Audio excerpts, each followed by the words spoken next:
ضرورت نہیں ہے. تو یہ بہت سی ایسے اقدامات تھے جن کو اگر اٹھایا جاتا تو پاکستان کی سفارتکاری میں کچھ وزن زیادہ ہوتا. اب ایک جنرل اسمبلی کا اجلاس ہے, وہ ایک سیاسی میلہ لگتا ہے سالانہ, جس میں سربراہان آتے ہیں, وہ اپنی اپنی تقاریر کر کے چلے جاتے ہیں, اور اس تقریر کی زیادہ تر حیثیت جو ہے ان کی ہوم آڈینس کے لیے ہوتی ہے. تو کچھ انٹرنیشنل اس کا میسج بھی ہوتا ہے, لیکن جو اصل امپیکٹ ہے وہ سفارتکاری سے نکلتا ہے جو آپ ممالک کے ساتھ مل کے براہ راست کرتے ہیں. تو یہ ساری چیزیں ہمارے پیش نظر ہیں, تو ان کے باوجود بیٹر لیٹ دین نیور, ابھی بھی بہت. لیکن احسن صاحب ایک چیز, ماضی میں پیپلز پارٹی بھی کی گورنمنٹ رہی, نون لیگ کی بھی گورنمنٹ رہی, اور یہ آپشن جو سفارتکاری کی کشمیر کے لیے تو ہمیشہ سے آپشن تھی. کشمیریوں کے ساتھ جو ظلم ہو رہا ہے یہ کوئی ابھی نہیں ہوا, کرفیو بھی لگتے رہے, وہاں پر قتل و غارت بھی ہوتی رہی, وہاں پر سرچ آپریشنز کے نام پر نوجوانوں کو شہید کیا گیا, بہت زیادہ ظلم و ستم ہوا. لیکن ماضی میں بھی ہم نہیں دیکھتے کہ کوئی جن سٹیپس کا آپ نے ذکر کیا اس طرح کی کوئی روبسٹ ہمیں سفارتکاری نظر آئی. دیکھیے, پہلی بات تو یہ ہے کہ 72 سالوں میں بھارت نے کبھی یہ انتہائی قدم اٹھانے کی جرت نہیں کی تھی, چاہے کوئی بھی حکومت تھی, چاہے وہ مسلم لیگ نون کی تھی, چاہے پیپلز پارٹی کی تھی, چاہے جنرل ضیاء الحق کی تھی, چاہے مشرف صاحب کی تھی, چاہے وہ ایوب خان صاحب کی تھی, کسی کی بھی تھی. کبھی بھی بھارت کو ہماری 72 سالہ تاریخ میں یہ جرت نہیں ہوئی تھی کہ وہ اتنا انتہائی قدم اٹھائے. تو سوال یہ ہے کہ کیوں کر بھارت نے یہ قدم اٹھایا. غالباً اس کی نظر میں آج پاکستان کو اس نے بہت کمزور پایا, معیشت کے لحاظ سے, سفارتکاری کے لحاظ سے, اندرونی انتشار کے حوالے سے. تو اگر یہ قدم وہ پہلے اٹھاتا تو اس کو یقیناً بھرپور رسپانس ملتا. دوسری چیز یہ ہے کہ دیکھیں, جب بھی بھارت نے وہاں پہ ایسا ایک قدم اٹھایا جس سے کشمیریوں پہ ظلم زیادہ کیا, میں آپ کو برہان الدین وانی کا قصہ, جب ان کی شہادت ہوئی اور اس وقت بھی بھارت نے پیلٹ گنز شروع کی, تو حکومت نے بھرپور سفارتکاری کی اور بھارت پہ دباؤ آیا, اور اس کا ڈوزیئر جنرل سیکرٹری جو ہیں, سیکرٹری جنرل یونائٹڈ نیشنز, ان کو دیا گیا, اور پرائم منسٹر نواز شریف نے اس وقت بھی تقریر میں اس کو وہاں پہ اٹھایا. لیکن اس کے علاوہ جو براہ راست ممالک سے بات چیت کی گئی, انہوں نے انڈیا پر اپنا اثر بھی استعمال کیا. لیکن پھر بھی میں یہ کہوں گا کہ انڈیا کو کبھی یہ جرت نہیں ہوئی تھی کہ وہ اتنا بڑا انتہائی قدم اٹھائے. لہٰذا جتنا بڑا اس نے قدم اٹھایا تھا, اس کے لیے اتنی ہی بڑی رسپانس ہونی چاہیے تھی, جو حکومت نے افسوس سے کہنا پڑتا ہے کہ ان 45 دنوں میں نہیں دی. آپ کا مطلب سفارتکاری ہے یا آپ کسی فوجی رسپانس کی بات کریں؟ نہیں, سفارتکاری. دیکھیے نا, جنگ تو ایک آخری حربہ ہوتا ہے, اور وہ جب آتی ہے وہ کسی کی چوائس نہیں ہوتی. لیکن جیسے میں نے کہا کہ وزیر اعظم نے کیوں نہیں دورے کیے, جا نہیں سکتے تھے. آپ سمجھتے ہیں کہ سفارتکاری انڈیا کو کوئی ٹس سے مس کر سکتی ہے؟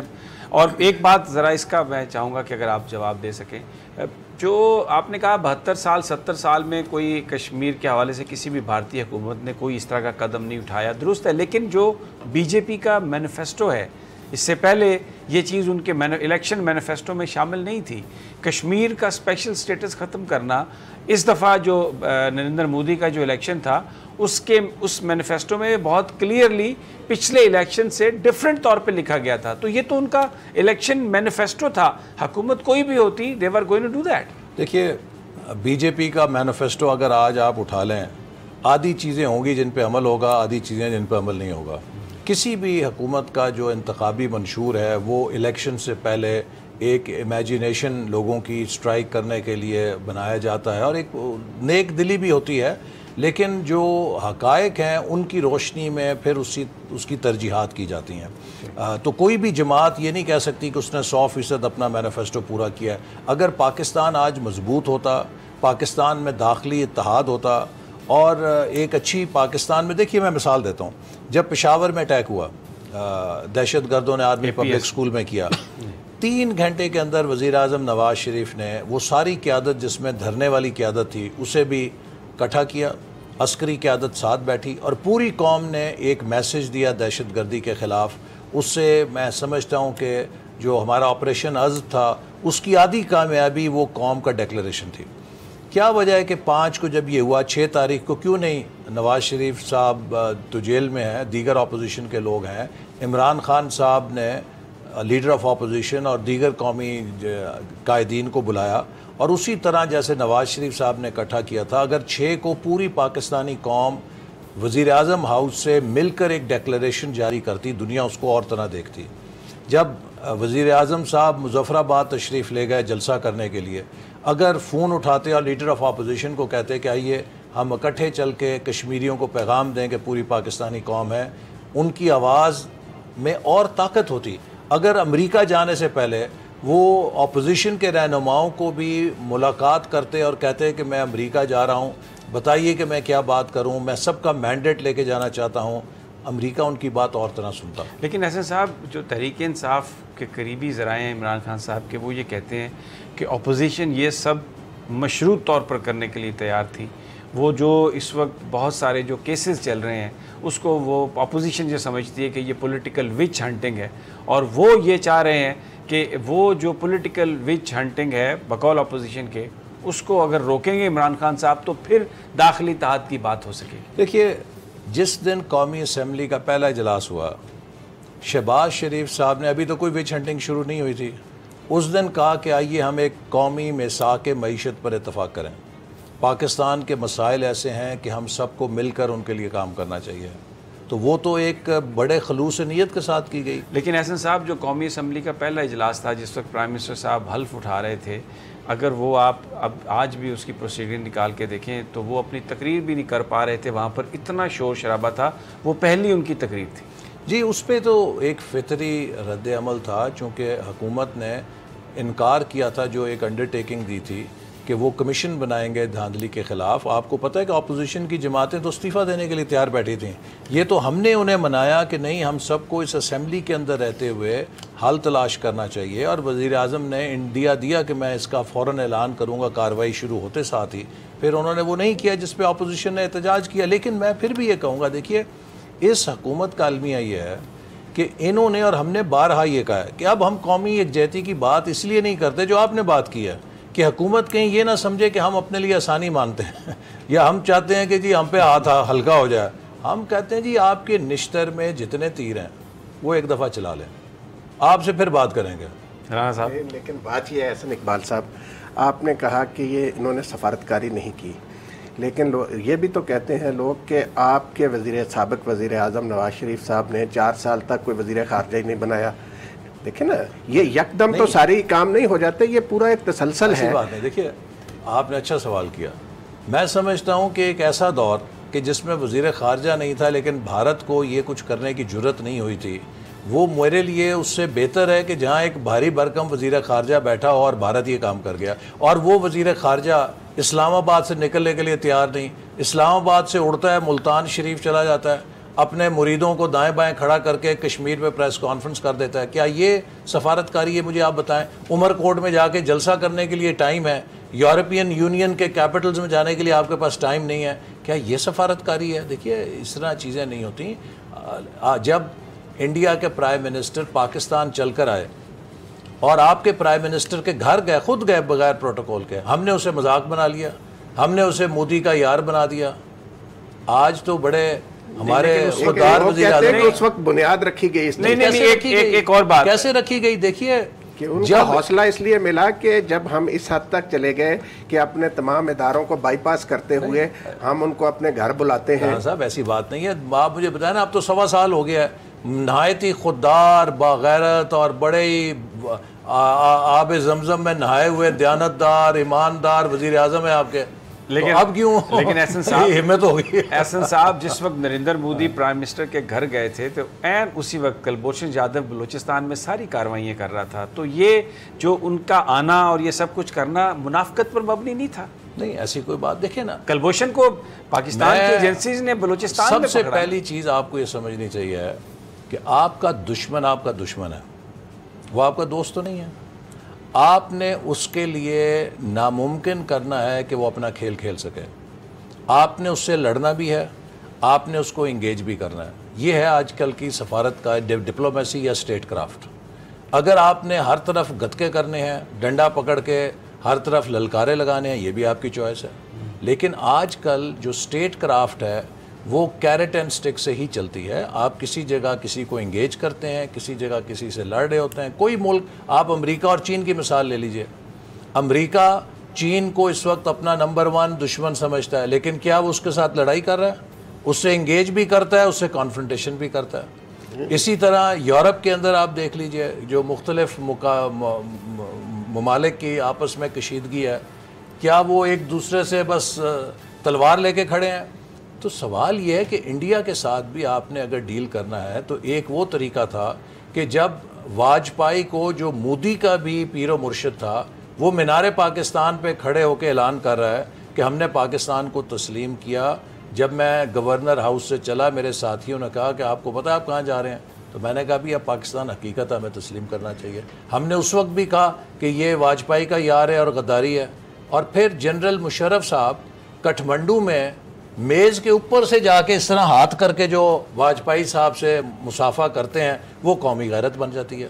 سوال یہ کہ جب کسی چیز کی نعمت کی قدر نہ کی جائے تو پھر تاریخ بہت بے رحم ہوتی ہے, وہ اس سے بدتر شکل سامنے لے کر آتی ہے. لیکن احسن صاحب, اگر ہم کونڈلیسا وہ ساری اگر ہم بکس پڑھتے ہیں جو پریزیڈنٹ کلنٹن کے کال انہوں نے لکھی ہیں, شاید ان کا کیا نام ہے, مجھے نام بھول رہا ہے اس وقت, امریکن ڈپلومیٹ نے, جس میں پرائم منسٹر نواز شریف کی جو پریزیڈنٹ کلنٹن کے ساتھ ساری انہوں نے جو ملاقات ہے اس کا احوال بیان کیا, وہ 2 دن جو تھے اس میں وہ سب کچھ بیان کیا ہے.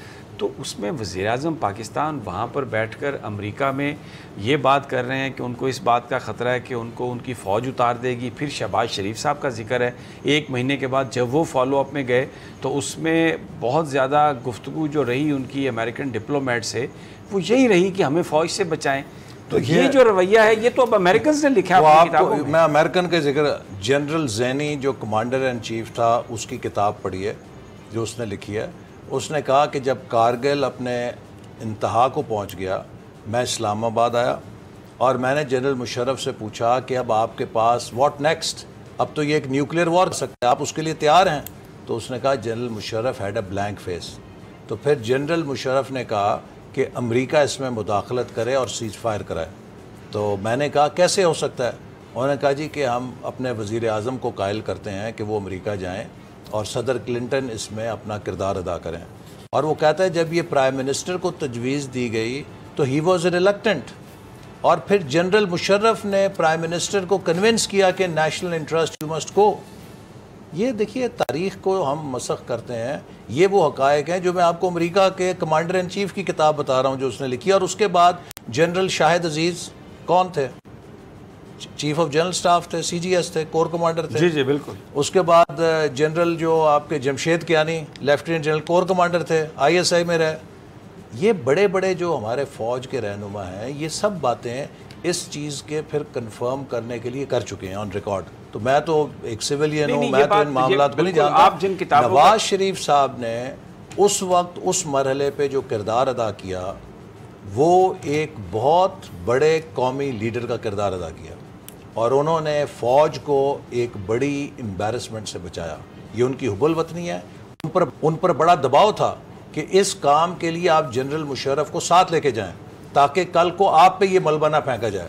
لیکن انہوں نے کہا کہ ہم اپنے فوج کی آنر کو برقرار رکھیں گے اور میں خود اپنے اوپر یہ ساری بات لے کے اس کو ختم کر کے آؤں گا. لہٰذا لیٹ اس ناٹ اچھا میں اس ڈیبیٹ میں نہیں جاتا کیونکہ ظاہر ہے یہ ایک ماضی کا حصہ ہے, اور بالکل آپ درست کہہ رہے ہیں کہ اس بات میں کوئی شک نہیں کہ ایک بہت بڑا جو کانفلکٹ نظر آتا ہے سوچ میں.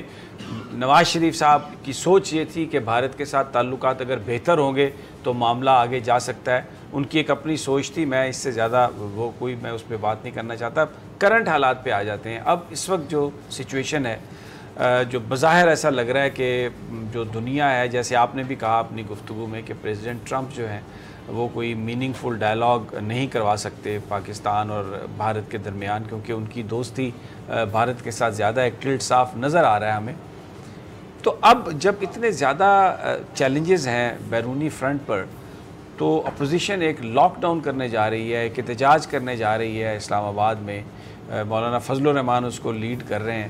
تو پہلے تو ہمیں آپ یہ بتائیے کہ آپ کی جماعت نے اس حوالے سے کیا فیصلہ کیا ہے کہ کیا وہ اس احتجاج میں جس کو وہ لاک ڈاؤن کہہ رہے ہیں, کیا آپ اس میں شرکت کریں گے؟ دیکھیے 3 چیزیں ہیں اس وقت جو اس احتجاج میں ہمارے ساتھ JUIF نے ایگری کی ہیں کہ یہ ہمارے مطالبے ہیں, ان کے اوپر ہم آپ سے تعاون چاہتے ہیں. پہلا یہ کہ جو پاکستان کا آئین ہے اس کو اپ ہولڈ کرنا، اس کی حفاظت کرنا، کوئی اختلاف نہیں ہو سکتا۔ دوسری بات یہ کہ اب عمران خان کی جو حکومت ہے وہ ملک کی سلامتی کے لیے خطرہ بن گئی، نااہل ثابت ہو گئی، اس کو رخصت ہونا چاہیے۔ اور تیسری بات یہ کہ 90 دن کے اندر نئے انتخابات ہوں تاکہ ایک ایسی منتخب حکومت آئے جو ملک کے مسائل کو حل کر سکے۔ ہم دیانتداری کے ساتھ سمجھتے ہیں کہ جس اقتصادی دلدل میں اس حکومت نے ہمیں دھکیل دیا ہے، 6 مہینے سال اگر اسی بے یقینی میں اور گزر گئے تو شاید 1 سال کے بعد ہم میں سے کوئی بندہ بھی اس حکومت کو سنبھالنے کے لیے تیار نہیں ہوگا، چونکہ وہ اتنا بڑا امتحان بن جائے گا کہ کوئی جماعت یا کوئی لیڈر 100 دفعہ سوچے گا کہ میں خود کو اس آزمائش میں ڈالوں یا نہ ڈالوں، میری گڈ ول ساری برباد ہو جائے گی، پتہ نہیں یہ مشین پھر بھی ٹھیک ہوگی یا نہیں ہوگی۔ لہٰذا اگر ہم نے اس ملک کو آگے لے کے جانا ہے تو اب 1 سال کے اندر یہ بات ثابت ہو گئی ہے کہ اس حکومت کے پاس نہ ویژن ہے، نہ ان کے پاس ٹیم ہے، نہ ان کے پاس صلاحیت ہے، نہ ان کے پاس تجربہ ہے۔ مزید بگاڑ اگر ہم افورڈ کرنا چاہتے ہیں، اگر ہم دیکھنا چاہتے ہیں تو وہ ہماری چوائس ہے، لیکن اگر ہم نے ملک کو آگے لے کے جانا ہے تو فوری طور پہ ایک نئے انتخاب کے ذریعے ایک نئی قیادت کی ضرورت ہے کہ جو ملک کو یونائٹ کرے، ملک کو متحد کرے، اس انتشار سے نکالے، اور ہم اقتصادی طور پہ ملک کو مستحکم کریں۔ آج کی دور اکنامکس کی، آج انڈیا کا کلاؤڈ کیوں ہے؟ اس کی اکانومی کی وجہ سے۔ ہم نے جب سی پیک شروع کیا تھا تو 2 سال کے اندر امریکہ کا سفیر ملتا تھا، یورپ کا سفیر ملتا تھا، برطانیہ کا سفیر ملتا تھا، جاپان کا سفیر ملتا تھا، وسطی ایشیا، مڈل ایسٹ سربراہ۔ جی ہم بتائیں پاکستان کے ساتھ سی پیک میں کیسے شامل ہو سکتے ہیں؟ دیکھیے ایک دم جو پوری ڈائمنشن بدل گئی تھی۔ وہ ملک جس کو سیکیورٹی سٹیٹ کہا جاتا تھا، پہلی دفعہ دنیا اس کے ساتھ اقتصادی پروجیکٹ شامل ہونا چاہیے۔ تو میں سمجھتا ہوں کہ اسی طرح ہمیں اس ملک کو دوبارہ ترقی کے راستے پہ ڈالنا ہے، اور مزید جو آن جاب ٹریننگ ہے کہ پتہ نہیں اب یہ شاگرد کیسا سیکھے گا بھی کہ نہیں سیکھے گا، پر سیکھنے میں ملک کا بڑا نہ کر دیں۔ ناظرین آپ نے گفتگو سن رہے ہیں آپ احسن اقبال صاحب کی، وہ کہہ رہے ہیں کہ 90 دنوں کے اندر انتخابات کرا کے ایک نئی حکومت کو لانا چاہیے، کیونکہ یہ جو حکومت ہے یہ فیل ہو چکی ہے۔ پاکستان کے جو کرائسز ہیں ان کو حل کرنا اس حکومت کے بس میں نہیں ہے۔ یہاں پر ہم ایک چھوٹا سا وقفہ لیتے ہیں، اور جب واپس آتے ہیں تو جناب احسن اقبال صاحب سے سوال کریں گے کہ یہی بات تو عمران خان بھی کہتا تھا، لیکن اس وقت نون لیگ جب گورنمنٹ میں تھی تو وہ یہ کہتے تھے کہ 5 سال کے لیے مینڈیٹ ملا ہے الیکشن میں، جب تک وہ 5 سال پورے نہیں ہوں گے عمران خان صاحب کو کوئی حق نہیں کہ وہ ہم سے استعفیٰ طلب کریں یا نئے انتخابات کا مطالبہ کریں۔ یہ سب کچھ ایک چھوٹے سے وقفے کے بعد۔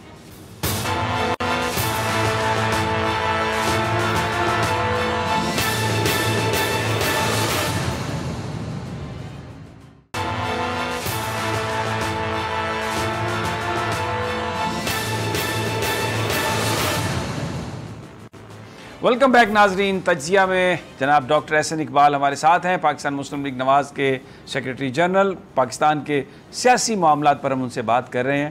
تو بریک پر جانے سے پہلے معاملہ تھا کہ احسن اقبال صاحب کہتے ہیں ان کی جماعت یہ سمجھتی ہے کہ عمران خان ناکام ہو چکے ہیں، ان کی حکومت ناکام ہو چکی ہے، پاکستان کے کرائسس بہت بڑے ہیں، تو نئے انتخابات ہونے چاہیے۔ ڈاکٹر صاحب یہی بات تو عمران خان کرتے تھے جب وہ دھرنے میں آئے تھے، اور پوری اپوزیشن یہ کہتی تھی کہ بھائی یہ 5 سال کے لیے الیکشن ہوا ہے، آپ کیسے ہم سے استعفیٰ ڈیمانڈ کر سکتے ہیں؟ دیکھیے پہلی بات تو یہ ہے کہ کوئی بھی اپوزیشن اگر مڈ ٹرم الیکشن کا مطالبہ کرتی ہے یہ اس کا جمہوری حق ہے۔ اگر عمران خان صاحب بھی ڈیمانڈ کر رہے تھے تو ڈیمانڈ کرنے سے تو کوئی نہیں روک سکتا تھا انہیں۔ ہمیں جس چیز پہ اعتراض تھا کہ انہوں نے قبل از وقت ایک ایسی نیگیٹو پالیٹکس شروع کر دی جبکہ پاکستان ایک بہت بڑے تعمیری سفر شروع کرنے لگا تھا۔ آپ کو یہ معلوم ہوگا کہ چین کے صدر کا سپٹمبر 2014 میں پاکستان کا دورہ ڈیو تھا، اور عمران صاحب اس وقت اگست 14 کو دھرنا لے کر آ گئے، اور جب چین کے صدر کا دورہ تھا جس میں سی پیک کو لانچ ہونا تھا، تو ہم نے ان کی بہت منتیں کی، چلو 5 دن کے لیے دھرنا اٹھا لو یار، وہ چین کے صدر کو عزت کے ساتھ ہو جا لینے دو۔ انہوں نے انکار کیا، اور چین بھی بہت پریشان تھا چونکہ وہ نہیں چاہتے تھے کہ ان کے صدر براہ راست بھارت چلے جائیں، وہ پہلے پاکستان سے ہو کے جانا چاہتے تھے۔ تو ہم نے چائنا کو وہ اپرچونٹی ڈینائی کی کہ وہ پہلے پاکستان آئے پھر وہ انڈیا جائے۔ اور دوسرے یہ کہ ہمارے جو 5 سال ہیں اگر آپ اس پر نظر ڈالیں تو ہر سال اکنامک گروتھ پچھلے سال سے بہتر تھی۔ ہم نے ملک کو ایک پازیٹیو ٹریجیکٹری پہ ڈالا تھا. تو جب ایک ملک پازیٹیو ٹریجیکٹری پر ہو, اس کی اکانومی امپروو کر رہی ہو, تو نئے الیکشن کی ضرورت نہیں ہے. یہاں تو ایک سال کے اندر ہم نے 3.5% کی فال لے لی ہے. 3.5% اکانومی کی گروتھ ایک سال میں گری ہے. ایک سال کے اندر ہمارا جو خسارہ ہے وہ تاریخ کا سب سے بڑا 8.9% پہنچ گیا ہے. ایک سال کے اندر اس حکومت نے اتنے قرضے لے لیے ہیں جتنے ہم نے 5 سال میں لیے تھے, اور ہم نے تو ان کے عوض 12,000 میگا واٹ بجلی بنائی, 2,000 کلومیٹر موٹر ویز بنائی, سی پیک بنایا, گوادر بنایا, کیا کچھ بنایا. انہوں نے ایک اینٹ نہیں لگائی اور 10,000 ارب کا قرضہ لے لیا. تو اس بربادی کو دیکھ کے ہم سمجھتے ہیں کہ اگر ایک سال ایسا اور لگ گیا تو جیسے میں نے کہا کہ شاید کوئی سوچے گا 100 دفعہ کہ ہمیں حکومت میں آنا بھی چاہیے کہ نہیں آنا چاہیے. لیکن احسن اقبال صاحب بات یہ ہے, جو بات آپ کہہ رہے ہیں وہ یہ کہتے ہیں کہ جو کچھ آپ نے اور پیپلز پارٹی نے 10 سالوں میں بربادی کی اس ملک کی, وہ بھگت رہے ہیں, وہ اس کو ٹھیک کر رہے ہیں. یہ ہے کہ ہم نے اگر بربادی کی نا, بربادی آپ 6 مہینے چھپا سکتے ہیں, 1 سال چھپا سکتے ہیں, چلیں 2 سال چھپا سکتے ہیں, 5 سال نہیں پردہ ڈال سکتے. اگر ہم نے کوئی بربادی کی ہوتی تو ہمارے دور میں ہی ہمیں بھگتنی پڑتی. 5 سال اگر ایک مومنٹم قائم تھا. اور طاہر صاحب میں آپ کو بتاؤں, جنوری 2018 ورلڈ بینک کی جو فورکاسٹ تھی ساؤتھ ایشیا کی, وہ اگر آپ نکالیں, نیٹ کے اوپر ابھی بھی پڑی ہوئی ہے, پاکستان کے لیے انہوں نے 2019 اور 2020 میں 6% کی گروتھ ریٹ پروجیکٹ کی ہوئی تھی. دنیا اس ہماری ترقی کے سفر کو انڈورس کر رہی تھی. مسئلہ کہاں سے شروع ہوا؟ پہلے پاناما آیا, پرائم منسٹر کو نکالا, پھر اس کے بعد الیکشن کے حوالے سے سوالات پیدا ہوئے. یہ جو پولیٹیکل کرائسس پیدا ہوا, اس نے وہ فارن ڈائریکٹ انویسٹمنٹ جو پاکستان میں آ رہی تھی اس کو روک دیا. اور پھر یہ حکومت آ گئی, انہوں نے 10 مہینے ضائع کر دیے, انہیں پتہ ہی نہیں لگا کہ انہوں نے کرنا کیا. مجھے بتائیں کہ اسد عمر مسلم لیگ نون کا وزیر تھا, کیوں تبدیل کیا؟ نہیں, وہ تو ان کا حق ہے پرائم منسٹر کا, حق ہے نا. وہ ایک آدمی اگر ایک وزیر صحیح پرفارم نہیں کر رہا ان کی نظر تو میں, مقصد ہے کہ مس پرفارم تو ان کے وزیر خزانہ نے کیا, اب اس کا الزام اپوزیشن پہ تو نہیں. لیکن ان کے پاس تو صرف 6-7 ماہ 8 ماہ وزارت خزانہ رہی نا, باقی تو پھر اگر ہماری وجہ سے انہیں مسائل کا سامنا تھا تو انہیں موقع بھی دینا چاہیے تھا. ٹھیک ہو گیا. اچھا, ابھی آپ نے گفتگو میں ایک بات کہی, آپ نے کہا کہ پاناما آیا اور پرائم منسٹر صاحب کو نکال دیا گیا. ایسا لگتا ہے کہ جیسے ایک وہ جو ایک آپ کا بیانیہ ہے ابھی, وہ جس میں آپ یہ سمجھتے ہیں کہ ایک سازش کا شکار ہوئے. کس نے سازش کی نواز شریف صاحب؟ دیکھیے, یہ ایک بڑی لمبی کہانی ہے. میں سمجھتا ہوں کہ جو پاکستان دشمن قوتیں تھیں وہ سی پیک سے خائف تھیں, اور وہ نہیں چاہتی تھیں کہ کسی بھی قیمت پہ سی پیک آگے چلے. اور انہیں یہ پتا تھا کہ اگر ہم دوبارہ منتخب ہو گئے, آگے آ گئے, تو یہ سی پیک بہت آگے چلا جائے گا, جس سے چین کو اس خطے میں بہت اثر حاصل ہو جائے گا. بھارت بھی بہت پریشان تھا, اور پھر جو چین کے حریف ہیں وہ بھی اس سے پریشان تھے کہ اس خطے میں, مشرق وسطیٰ میں, وسطی ایشیا میں اس کا اتنا اثر نہیں ہونا چاہیے. اب انہیں یہ سمجھ تھی کہ اگر مسلم لیگ نون دوبارہ آئی تو یہ سی پیک تو نہیں چھوڑے گی, چونکہ ان کا بیبی ہے, اس کو بہت آگے لے کے جائے گی. سی پیک کو روکنا ہے تو ان کا کوئی بندوبست کرنا ہے. اب نہ ہم پی ٹی آئی سے ہرتے تھے, نہ ہم پیپلز پارٹی سے ہرتے تھے. ہمیں ہرانے کا ایک ہی راستہ تھا کہ پاکستان کی اسٹیبلشمنٹ سے ہمیں لڑوایا جائے. اور میں اس بات کو محسوس کرتا ہوں کہ ہم دونوں اس سازش کا اعلی کار بنے. اب آپ کا کیا خیال ہے؟ اب آپ کا کیا خیال ہے؟ اکتوبر 2017 میں میرا یہ بیان بحیثیت وزیر داخلہ اخبارات کی سپر لیڈ تھا کہ بعض صحافی, ریٹائرڈ افسر اور سیاستدان, انہیں یہ ٹاسک دیا گیا ہے کہ حکومت اور فوج کے درمیان مہاجرائی کرائیں. میں نے انٹیریئر منسٹری میں بہت سارے ایسے اکاؤنٹس سوشل میڈیا پہ پکڑے جن کے اوپر نواز شریف صاحب کی فیک تصویر لگی ہوتی تھی اور اس سے فوج کو گالیاں جا رہی ہیں. اسی طرح ایک اکاؤنٹ پہ میجر کی یا فوجی وردی میں ملبوس افسر کی تصویر ہوگی, اس سے مسلم لیگ نون کو گالیاں نکالی جا رہی ہیں. تو یہ ایک محاذ آرائی اس ملک میں پیدا کی گئی جس کا مقصد تھا کہ پاکستان کو ڈیسٹیبلائز کیا جائے اور ہماری حکومت کو ختم کیا جائے. اور میں یہ کسی ایک کو فریق کو الزام نہیں دوں گا, میں سمجھتا ہوں ہم دونوں اس کا نشانہ بنے. جس طرح امریکہ میں آپ نے دیکھا نا کہ روس کے اوپر ابھی بھی انگلیاں اٹھ رہی ہیں کہ انہوں نے مداخلت کی. بالکل فیئر ہے, آپ کی بالکل سمجھ. لیکن اب میرا سوال یہ ہے, یہ گزر گیا, ایک اسٹیبلشمنٹ کے ساتھ آپ کا جھگڑا ہوا, کسی نے کروا دیا, دونوں کو نقصان ہوا.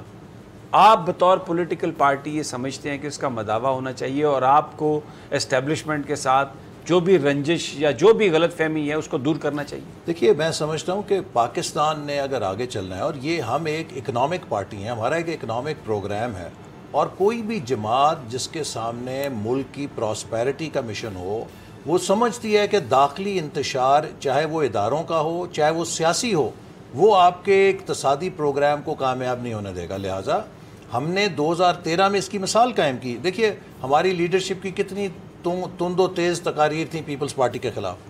ہم جب آئے تو ایک سپلٹ مینڈیٹ تھا، تو ہمیں کسی نے بڑی اچھی رائے دی، انہوں نے کہا جی دیکھیں آپ فیصلہ کر لیں، یا آپ ماضی ڈرائی کلین کر لیں یا آپ مستقبل تعمیر کر لیں، آپ دونوں کام نہیں کر سکتے۔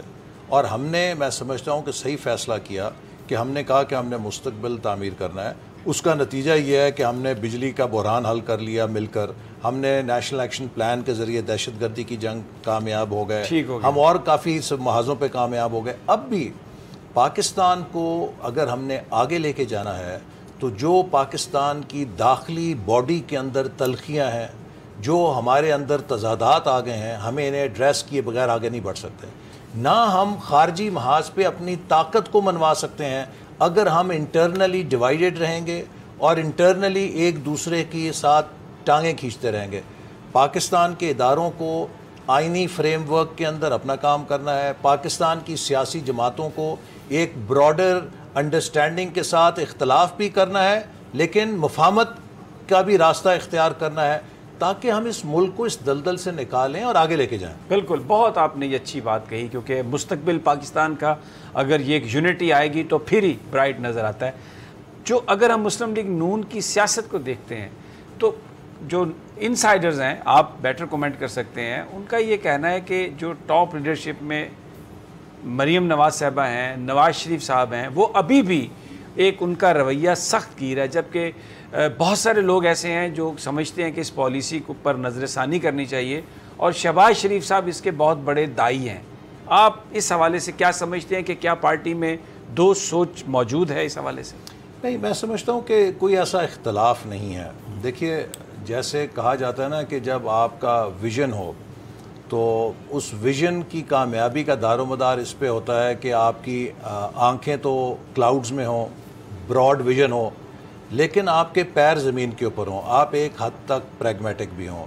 آپ کے اگر آپ کا سر اور پیر دونوں کلاؤڈز میں ہوں گے تو پھر آپ ہوا میں ہی تیرتے رہیں گے، لیکن اگر آپ کا سر اور پیر زمین پہ ہی ہوگا تو آپ کنویں کے مینڈک ہوں گے۔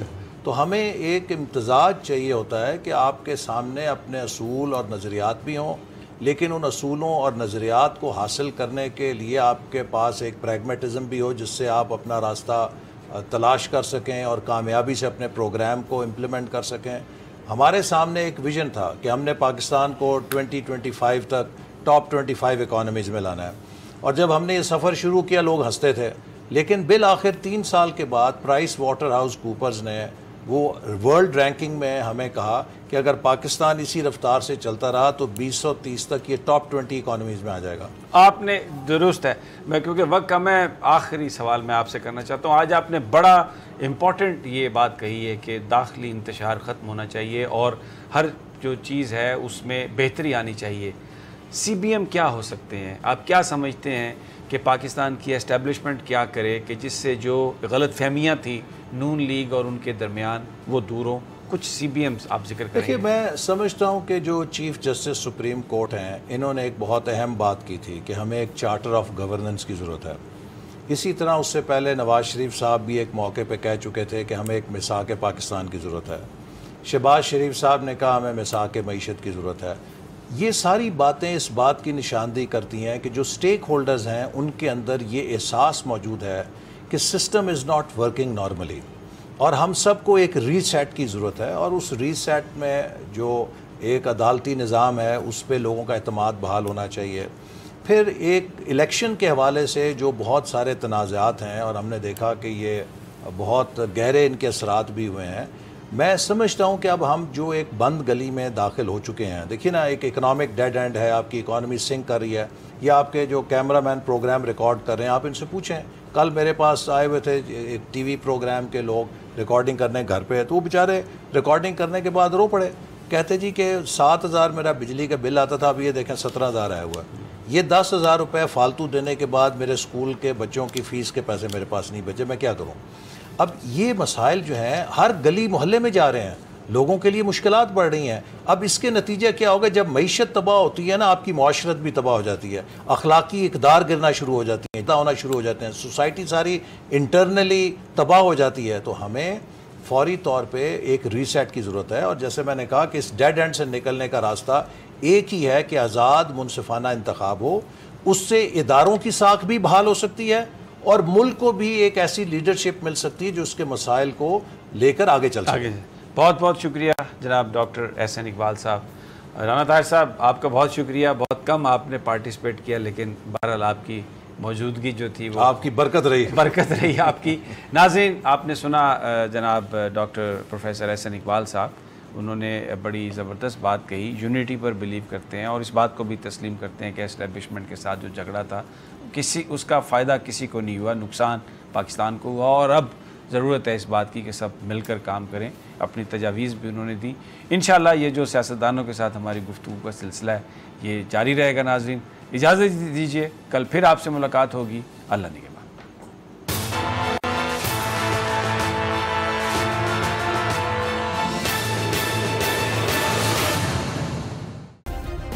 سبسکرائب کریں اور بیل دبائیں تاکہ کوئی خبر رہ نہ جائے۔